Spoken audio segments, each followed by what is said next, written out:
Sí están. Bueno, hoy vamos a hablar de cáncer de pulmón. ¿Quién de ustedes ha tenido un paciente de cáncer de pulmón en el servicio? Muy bien, no muchos. ¿Quién de ustedes ha tenido un paciente con EPOC en el servicio? Todos. Súper.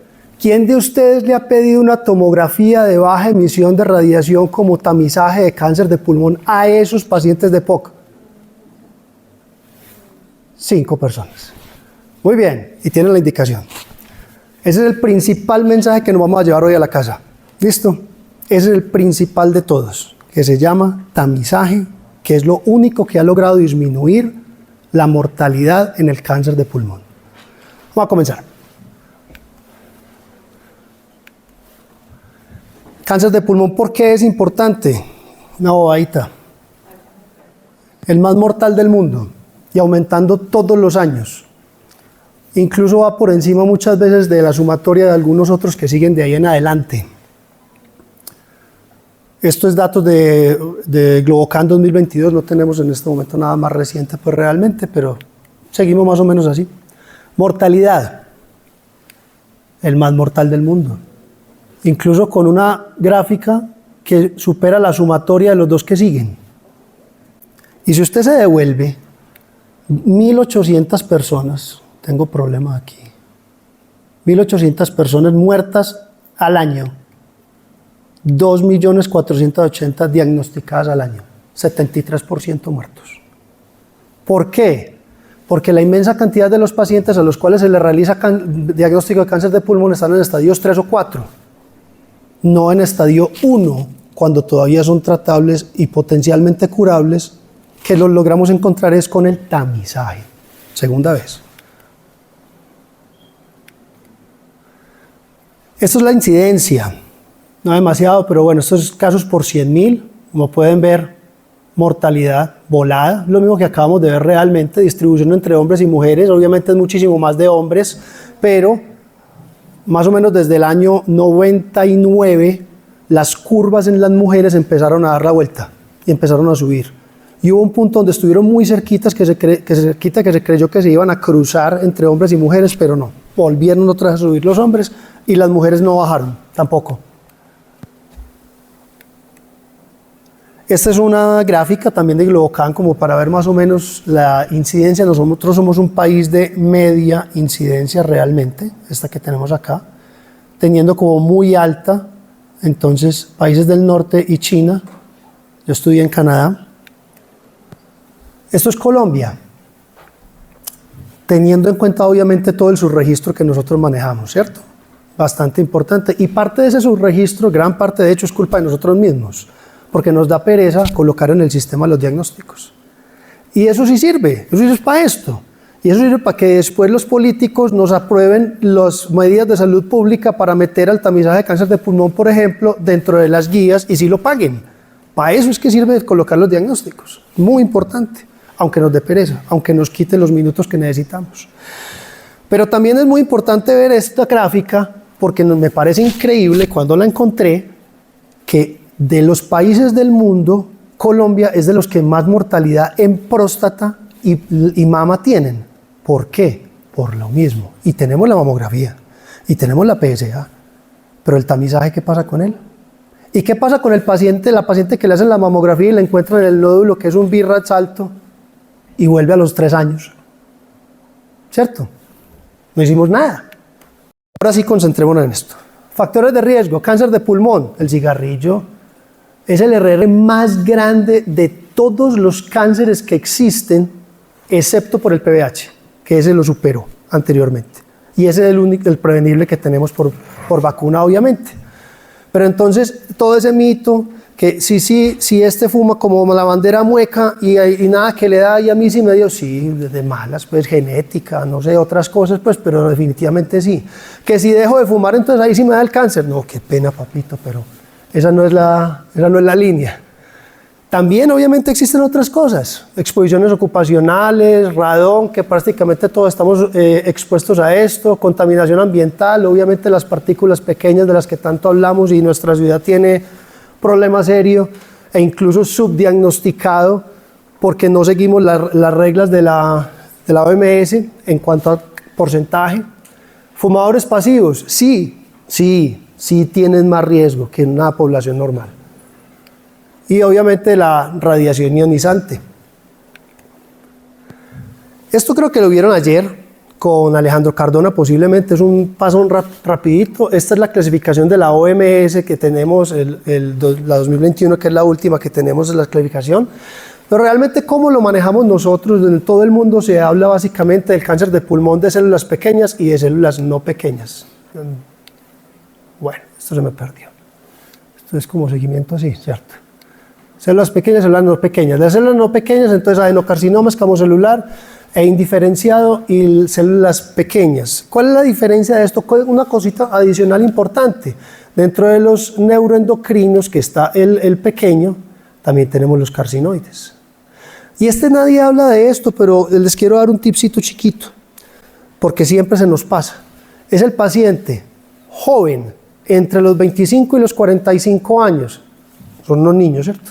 25 y 45 años, que empieza con neumonías recurrentes del mismo lóbulo. Ese paciente tiene una obstrucción bronquial y casi siempre es un carcinoide. O un cuerpo extraño, una de las dos. Ese paciente necesita una tomografía y necesita una broncoscopia. Si tiene más de 3 neumonías en el mismo sitio en un año. Resulta que desde más o menos el 2000 hemos tenido un boom, una avalancha impresionante de estudios genéticos en cáncer de pulmón. Y eso básicamente pegado de la industria, porque hay muchísimos medicamentos que tienen un ataque directo a las mutaciones que tienen los pacientes de cáncer de pulmón. Y ese tipo de medicamentos nos ha llevado a aumentar la supervivencia de una manera dramática.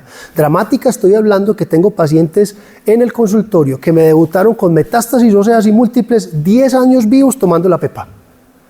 Entonces,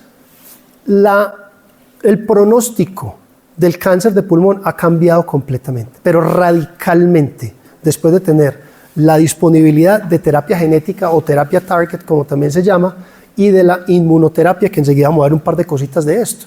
Entonces, todos los pacientes que nosotros tenemos con cáncer de pulmón tipo adenocarcinoma, les hacemos un panel que incluye toda esta cantidad de cosas, hacemos una secuenciación por NGS y buscamos de todo eso que tiene para ver qué le podemos ofrecer, y sería el tratamiento de elección. Esto es clasificación, no necesito que se la aprendan, por eso les coloqué aquí el QR para que se lo bajen si alguien lo quiere tener o lo quiere tener por ahí en el celular, una fotico. Pero quiero llamar la atención en dos partecitas pequeñas. La primera, la T, el T1. ¿Por qué? Porque en el imaginario o en la tradición de medicina siempre hemos tenido en cuenta, o los criterios que se han tenido en cuenta radiológicos, es los que más mortalidad, lo más posibilidad tienen de ser cáncer son los mayores de 3 centímetros. ¿Sí o qué? Tienen toda la razón, estamos totalmente de acuerdo. Pero es que cuando usted tiene un paciente de un tumor de más de 3 centímetros, ya es un T2. Y ese paciente ya tiene una supervivencia global a 5 años del 82%. Ya nos caímos. ¿Sí? En este momento, esto es novena clasificación que salió a finales del año pasado. Se clasifica en T1A, T1B y T1C. T1A, tumor menor de 1 centímetro. 1 centímetro. ¿A dónde vamos con esto? Paciente con nódulos de 8 milímetros. 8 milímetros o más se estudian. ¿Listo? No se espera más. Ese paciente es el potencialmente curable, y potencialmente curable con una resección limitada. Ni siquiera tiene que ser una lobectomía. Se le puede hacer una resección limitada con un vaciamiento ganglionar. T2, porque también los vemos a rato y se los coloqué aquí básicamente por lo que les acabo de decir del nódulo que está involucrado aquí en el bronquio y que genera entonces neumonías adicionales a repetición. Pero estos pacientes, este T2, ya como les digo, la supervivencia se cayó. Halo aquí, 1A, 88%, todos los 3 combinados. 1B, 78%, 10% menos. De una, con lo que les acabo de decir. ¿Listo? Eso es segundo mensaje clave. Como me decía un patólogo que teníamos, ojo, allá en la universidad. Segundo mensaje clave, 8 milímetros es el punto en el cual todo nódulo pulmonar se estudia. ¿Listo? Y esto es T1. Solo la clasificación, la división entre T1, T1A, T1B, T1C, cada uno disminuye la supervivencia de a 5%. Que es muy poquita una disminución del 5%, es que usted nunca sabe cuál es ese 5%. Usted no sabe si es usted o soy yo. Eso hay que cuidarlo. Otro puntico, lastimosamente, cuando usted tiene un síndrome paraneoplásico, usualmente usted ya tiene una neoplasia avanzada. Pero es importante aprender a mirarlos porque puede que le lleguen a los pacientes a urgencias de esta manera y usted se lo pille así. El SIHAD. Entonces, usted no tiene que tener una metástasis cerebral para que el paciente esté haciendo una secreción de hormona antidiurética. Pero si usted tiene un paciente en urgencias que le encuentra un sodio de 115, uy, cáncer de pulmón. Usted no encuentra un sodio de esos como tan fácilmente. Y usualmente son muy profundos, son pacientes muy crónicos, medio tranquilos, sin muchos síntomas. 115, y uno, uy, vaya. Ahora, pilas con la corrección. Acuérdense, ese sí no es mi tema, pero pilas con la corrección rápida. Hipercalcemia, de una. Cáncer de paratiroides, ¿sí o qué? De una. Adenoma paratiroideo productor de paratormona, claro, búsquelo. Paratormona, negativa, ojo, cáncer de pulmón. ¿Listo? Neuropatías periféricas, he tenido varios pacientes que tienen nódulos pequeños con neuropatías periféricas, le saca uno el nódulo y se le quita la neuropatía. El síndrome de Lambert-Eaton o un síndrome miasténico, un paciente parecido a una miastenia gravis, tiene algo en la fisiopatología, un tricito diferente. El de la miastenia gravis es una enfermedad autoinmune que tiene anticuerpos contra los receptores, mientras que el Lambert-Eaton es el que no produce acetilcolina realmente. ¿Sí? Se mejora también con los procedimientos quirúrgicos y con la resección. Datico clínico ahí curioso, usualmente el miasténico tiene mucho componente ocular o vulvar. Usualmente el Lambert-Eaton empieza desde periferia hacia central. Un detallito ahí. Y esta osteopatía, es muy posible que todos hayan visto ese tipo de pacientes, ¿cierto? Que hayan visto los clubbings, los dedos en palillo de tambor. ¿Cómo vamos a hacer el diagnóstico de esto? Este es una radiografía. Para usted ver una masa pulmonar en una radiografía, ya definitivamente tiene que estar muy grande. Entonces el paciente ya se pasó. Listo. La tomografía es fácil, como les decía Carlos, que ya fue. Es algo fácil de hacer en los servicios de urgencias, usualmente en un segundo nivel. Todos ya tienen tomografía, en primer nivel no tanto, pero bueno. Es muy accesible fácilmente, TIM lo valora adecuadamente. Las N hay que estar un poquito más entrenado en buscarlos, pero también se ve. Y nos sirve mucho para la planeación de la cirugía y el seguimiento. El PET.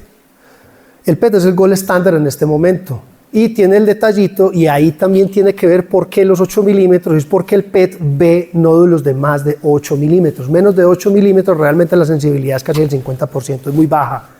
Entonces de 8 milímetros sí no sirve, es un estándar de oro en este momento, pero lo utilizamos básicamente ya para planeación quirúrgica y seguimiento. Resonancia, todo paciente con un estadio 1B, que es el que encuentran ahí en el QR, que es el que tiene un T2, o sea, más de 3 centímetros, necesita una resonancia cerebral.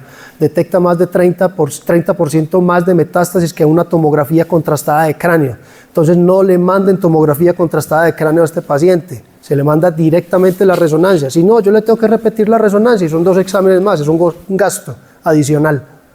¿Listo?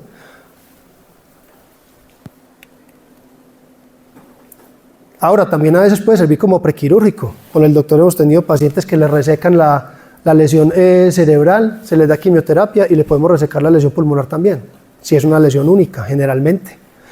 Biopsias percutáneas o posibilidades diagnósticas, entonces, tenemos varios dependiendo de dónde está el tumor. Si está muy periférico, si está muy central, si está muy arriba, si está muy abajo, si está pegado en el bronquio, todo dependiendo de cómo esté.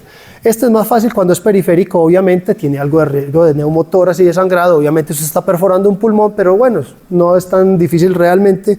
Y usualmente el radiólogo que está acostumbrado a hacer biopsias pulmonares, tiene en una mano la aguja y en la otra el catéter por si es el neumotórax. Entonces no hay tanto problema. Broncoscopia. Entonces, obviamente, lesiones centrales, esta que vemos aquí. en el bronquio fuente derecho. Ya, carina, pues realmente. Usualmente lo hacemos con sedación, tiene un buen rendimiento diagnóstico siempre y cuando esté pues en la mitad. Sirve también para estadiaje y uno muchas veces toma muestras de distintos lugares para saber la resección que tiene que realizar o si tiene que hacer una resección central. También sirve como paliación, porque si usted tiene un paciente que está obstruido y perdió todo el pulmón derecho, listo, usted no lo va a operar porque se vaya a curar, puede que no, pero usted le puede abrir todo el camino, colocarle un stent y le recupera un pulmón y el paciente pasó de estar pegado de una pipeta de oxígeno a estar caminando sin problema.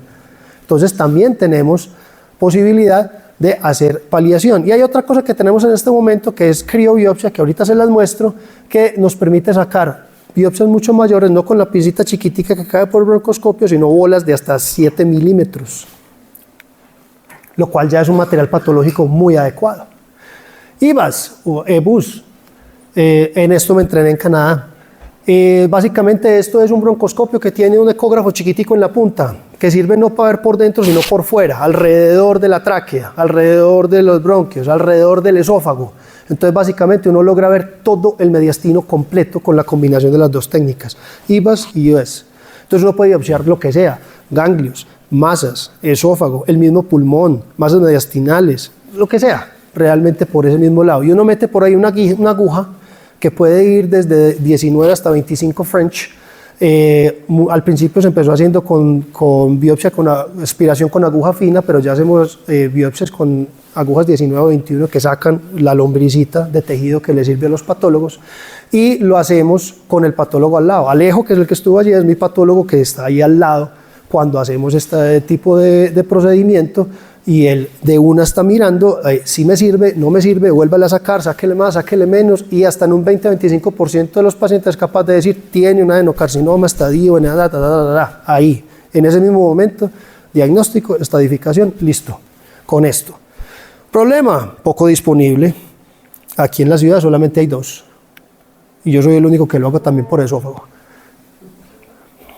Esto es lo que hacemos. Esto es la imagen que tenemos ecográfica de toda cantidad de ganglios horrendos, ¿cierto? Esta es la estación 4L, que es una paratraqueal izquierda en un paciente que terminó ahí, diagnóstico en sala, tumor de células pequeñas. Y tenemos una herramienta que se llama la estografía. Esto como general, pues, información general. Lo azul es lo más malo, por unas cosas físicas que se realiza ahí. Entonces, ¿para qué le sirve a uno esto? Para poder mirar dónde va a meter la aguja y tener un mayor rendimiento. Tenemos posibilidad de llegar a todo el mediastino, literalmente, como le estaba diciendo. Entonces, ¿qué pasa con la ventana aortopulmonar? Si esos ganglios quedan por ahí después de la aorta, véalo. Me arrancas el video. A través del esófago, este de aquí es el callado de la aorta, vieron pasar la aguja, ¿cierto? A una masa, que es aquí la ventana aortopulmonar, y ahí estamos haciendo la biopsia transvascular aórtica. No hay problema, no se complican. El radial es básicamente para dar nódulos pulmonares distales, los que veíamos por tomografía previamente con la aguja, también los podemos meter. Esa cosita chiquitica de arriba que mide 1.1 milímetro de diámetro, lo metemos por los bronquios y empezamos a buscar con el ecógrafo hasta que veamos esto que está en la D. ¿Sí? Es decir, entramos al bronquio que sí tiene el tumor. Cuando llegamos ahí, pasamos una sonda de crío, que es del mismo tamaño, y sacamos esto, estas bolitas. ¿Sí? Mediastinoscopia. El IVAS reemplazó esto. Cuando nosotros tenemos pacientes con cáncer de pulmón, tenemos que hacer una estadificación para saber si el ganglio está positivo o no. ¿Por qué? Porque eso significa que el paciente primero tiene que ir a quimioterapia antes de cirugía. O sea, hay que hacerle básicamente a todo el mundo. Con los riesgos de un procedimiento quirúrgico de un aparato de estos metidos en la mitad de la aorta, de la arteria pulmonar, de la cava, de la arteria brachiocefálica, del nervio laringeo recurrente izquierdo, obviamente de la tráquea de la carina, y aquí más abajo la aurícula izquierda. Entonces es un área peligrosa, es emocionante. Tiene riesgos, obviamente, riesgos de sangrado y riesgos de lesión de nervio laringeo recurrente izquierdo. Que entonces le cambia la voz un poquito. No, señor. El paciente que tiene lesión de nervio laringeo recurrente izquierdo se broncoaspira. y es un paciente que se broncoaspira y hace neumonías broncoaspirativas en quimioterapia, puede ser un muerto. Toracoscopia. Esto es lo que hacemos todos los días. 97% de nuestros procedimientos son ya por mínima invasión. Solamente se utiliza como método diagnóstico si no lo logramos por algún otro método, y cuando lo hacemos como método diagnóstico usualmente lo hacemos también en el mismo evento como tratamiento, con biopsias por congelación, y hacemos resecciones curativas, incluso neumonectomías. Directrices ahí generales de tratamiento, así como un gran umbrella, una gran sombrilla. Primero, temprano, cirugía, estadio 1. Estadio 2, necesita una inducción. En este momento de la vida estamos haciendo quimio e inmunoterapia prequirúrgica y metemos al paciente a cirugía. Estadio 3, depende. Aquí hay demasiada discusión con los estadios y hay mucha tela para cortar. Todos estos pacientes deben ser discutidos y está la posibilidad de ir a inducción más quimioterapia o definitivamente nos vamos por quimioterapia inmunoadyuvancia definitiva.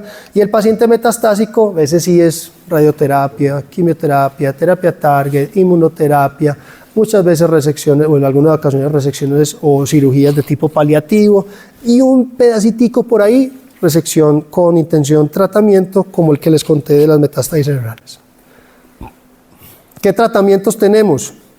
Obviamente ustedes no van a formular quimioterapia, pero me parece bacano que sepan más o menos cómo funciona esto. ¿Por qué? Porque me parece supremamente importante educar a la gente que esto cambió la historia. Esto es diferente. No es que el paciente en los 90 que diagnosticaban con cáncer de pulmón está muerto a los 6 meses. Y eso todavía lo tiene la gente en la cabeza. ¿Sí? Todos llegan a mi consultorio, ¿para qué vamos a hacer algo si en 6 meses voy a estar muerto? No señor, mire cómo ha cambiado esta vaina. Es muy diferente. Mucho. ¿Cómo funciona la quimioterapia? Así, grande, frena el ciclo celular. Sí, supongo que se acuerdan un poquito de estas vainas de genética, ¿cierto? Por allá, cuarto semestre. Hay algunos que lo paran en la fase G1M, G2S, dependiendo del tipo de medicamento. Tenemos problemas con los estabilizadores de los microtúbulos, o le paran el crecimiento, o paran que se separen, o la mitosis, la fase de la mitosis. Bueno, todo eso ya lo sabrán los oncólogos, pero básicamente esto es lo que funciona. Y los tipos de quimioterapia básicos, esquemas básicos que tenemos son estos, ajustados a la edad, al peso, a la capacidad de tolerancia del paciente. Esto no es lo mismo para todo el mundo. ¿Listo? Entonces, ¿que a todo el mundo le cae el pelo? No. ¿Que todo el mundo queda en la UCI? No. ¿Que todo el mundo se infecta? No. Hay gente que no le pasa nada. Y si está muy lábil, pues se le da la dosis menor. Y esto es de lo que le estoy hablando y lo que cambió radicalmente la historia del cáncer de pulmón desde el año 2000 aproximadamente, y empezó con el hallazgo de esto. Y realmente no entró por pulmón, fue por el lado hemato, por una leucemia linfocítica aguda. Tenemos una inmensa cantidad de medicamentos que atacan toda esta cantidad de mutaciones y que por ser tan específicas tienen una respuesta maravillosa que no la creíamos, y nos convirtió muchas veces el cáncer de pulmón en una enfermedad crónica. Si el paciente de cáncer de pulmón 10 años ahí, más fácil les da la cirrosis tomando trago, o más fácil se infartan primero que morirse del cáncer de pulmón. Entonces esto es como un abrebocas, como para que el paciente que les cuento que tengo hace 10 años tiene EGFR y está tomando osimertinib y ahí va. Es más, ya le dio un cáncer de próstata y está peor del cáncer de próstata que el de pulmón, lo más charro. Inmunoterapia, esto es otra cosa. Resulta que esta vaina se inventaron unos anticuerpos, porque esto se pega, la célula T, obviamente, pues nosotros nos defendemos, y el tumor es una cosa extraña, entonces la defendemos y la matamos. Casi todos nosotros estamos generando células tumorales, o por lo menos mutaciones, con unas células ahí medio rarongas, y que somos capaces de controlar sin ningún problema. Entonces, ¿en qué momento se dispara esta joda? Esta es la primera cosa, o no, una de las primeras realmente. Este es un tipo de unión, PDL1, PD1, algunos antígenos que se pegan acá y otro que se llama CTL4, y entonces cuando se unen aquí, haga de cuenta que se hubiera mimetizado. Así, el soldado que está completamente depredador, no se ve nada, no la ve, porque ya la reconoce como si fuera una célula humana normal, no la ataca, no pasa nada. Entonces lo que hacen estos anticuerpos es que se le pegan a esas uniones, una por este lado, otra por este lado y hay otra del CTL4 por acá, que entonces le quita esa mimetización y entonces, este no, entonces sí lo ataca con toda. Una belleza esto. Vacunas, sí, hay vacunas para esto también. Están todas en este momento de investigación, no hay ninguna aprobada por la FDA en este momento, pero hay 3, incluyendo, no me lo van a creer, la cubana de la que tanto han hablado, esa está en este momento en pruebas en fase 2 en Estados Unidos, para hacer entrenamiento inmunológico para atacar el cáncer de pulmón. Obviamente no se ha hecho en este momento como preventivo en los estudios, o sea, empieza como todos, que se empiezan en la fase metastásica, usualmente en recaída, y tienen buena respuesta. De muchos tipos, pues esto ya es muy, muy pequeño, pero el que más me parece a mí impresionante es que cogen las células dendríticas de los pacientes, del paciente, las llevan al laboratorio, la cultivan, le inyectan el RNA y las proteínas del cáncer de pulmón que tiene el paciente ya secuenciado, el mismo, y se la vuelven a inyectar al paciente. Para que esa célula dendrítica replique eso y eduque a los linfocitos T y ataque el tumor. Ciencia ficción, ¿no? ¡Wow!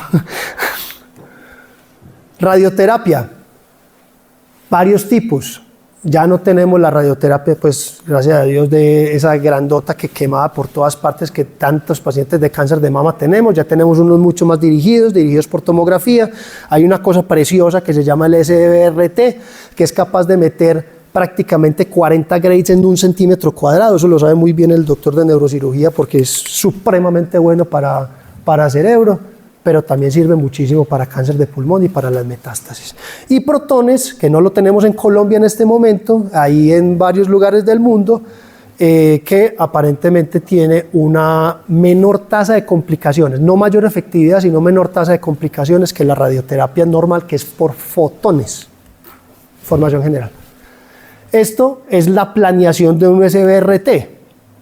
Eso es, haga de cuenta, un tomógrafo, esos que giran y entonces empiezan a disparar desde distintos ángulos, no desde uno solo. Entonces es muchísimo más fácil evitar esto, ¿cierto? El corazón o cualquier órgano que tenga algún problema y se meten por otro lado y terminan metiéndole una inmensísima cantidad de radioterapia, de radiación a un sitio pequeñito. ¿Qué cirugías hacemos? Lo que sea. Sacamos un pedacito, el segmento completo, la lobectomía, una neumonectomía, tanto con intención curativa, paliativa, ocasionalmente metastasectomía, pero lo hacemos mucho más de otros tipos de tumores, como colon, por ejemplo, como melanoma, como osteosarcomas, que también hace parte del tratamiento, y todo esto lo hacemos por toracoscopia. Si me ayudas ahí, porfa. Si me ayudas. Video, por favor, gracias. Esta es, obviamente yo no soy así de rápido, ¿cierto?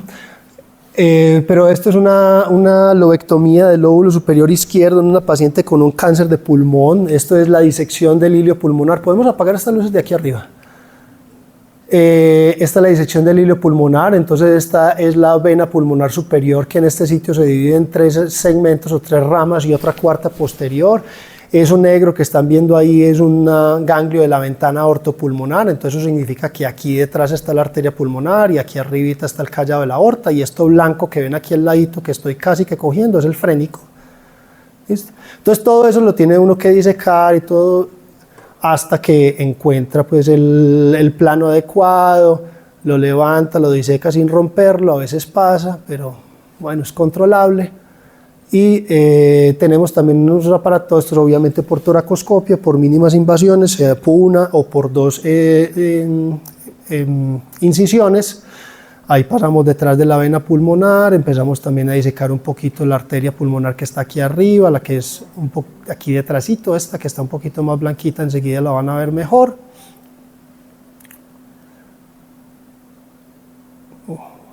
Asustadorcito, sí, pero es parte del entrenamiento de hacer este tipo de cosas pues, todos los días. Esta es la ventana ortopulmonar. Ahí pasamos unas grapadoras mecánicas, que son unas cosas maravillosas que se inventaron los rusos en la Segunda Guerra Mundial, que grapan y cortan y suturan al mismo tiempo, y ya son tan chiquiticas que las podemos pasar por ahí y podemos hacer una sección muy segura, muchas veces mucho más segura que lo que uno es capaz de hacerlo a mano, de unos vasos, que este vaso, por ejemplo, que es la arteria pulmonar principal, lleva literalmente el 50% del output, del gasto cardíaco. 50% del ventrículo derecho va para un pulmón y otro 50% va para el otro lado. Entonces la ruptura de esta cosa es un desastre. Y esta cosa nos ayuda pues a hacer unas disecciones bastante buenas. También otro tipo de sutura nos ayuda a hacer el pulmón. Tenemos otros clipsitos y tenemos una cantidad de herramientas que podemos utilizar. Esto también se hace por robot. En Montreal también me entrené en cirugía robótica, que no tenemos en la ciudad todavía, pero esto es lo que hacemos. Cuando tenemos, de nuevo otro videito porfa, cuando tenemos derrame pleural, estadio 4, el paciente lleno de líquido, pues sí, sáqueselo bien, listo. El paciente usted se lo saca, el paciente vuelve otra vez dentro de 3, 4 semanas, otra vez repleto. Entonces lo metemos a cirugía y le echamos esta cosita que es un talco, libre de asbesto, estéril, todas esas cosas para generar adherencias con la pleura. Obstrucción de las vías aéreas. Un videito ahí de 10 segunditos, 5 segunditos, porfa.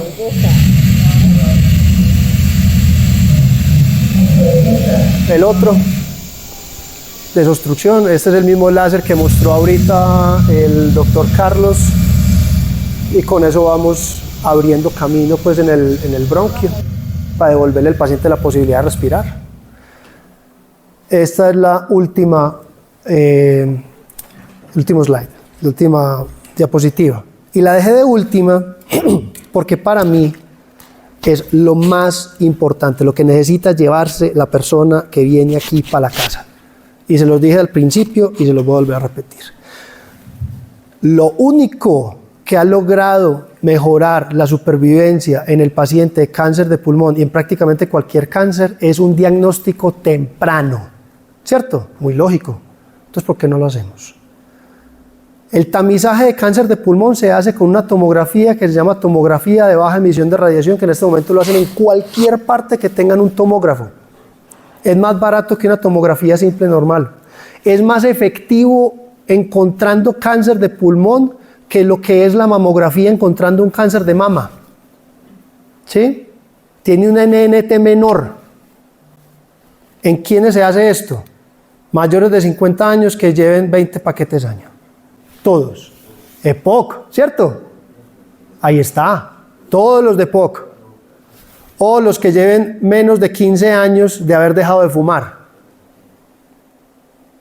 Una cantidad de gente, ¿cierto? Que conocen y que no se les ha mandado. Este paciente puede sobrevivir gracias a que usted lo encontró en su programa de EPOC. Que todos se supone que están metidos en un programa de seguimiento. Necesitan esto. Pilas. ¿Listo? Muchísimas gracias.